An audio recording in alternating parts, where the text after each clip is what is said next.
হাদিসটি রাসূল করিম সাল্লাল্লাহু আলাইহি ওয়াসাল্লাম বলেছেন, এমন একটি যুগ আসবে যারা মসজিদগুলোতে একত্রিত হবে এবং সালাত আদায় করবে, কিন্তু তাদের মধ্যে একজন মুমিন নেই, অথচ মানুষ সেখানে সালাত আদায় করছে।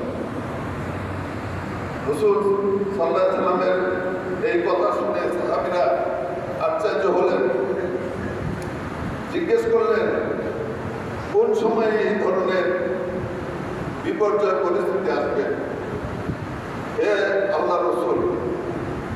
তখন রাসূলুল্লাহ সাল্লাল্লাহু আলাইহি ওয়াসাল্লাম বললেন, যখন মুসল্লিরা সুদ খাবে এবং উচ্চ অট্টালিকা এবং বহুতল বাড়ি নির্মাণ করবে। আমরা এই হাদিসটির আলোকে আমি বলতে চাই যে সেই যুগে আমরা পদার্পণ করতে যাচ্ছি। আজকে বাড়ি বাড়ি সুদ এবং ঘুষের তাণ্ডব চলছে। সুদের জন্য মানুষের উপর অত্যাচার করছে,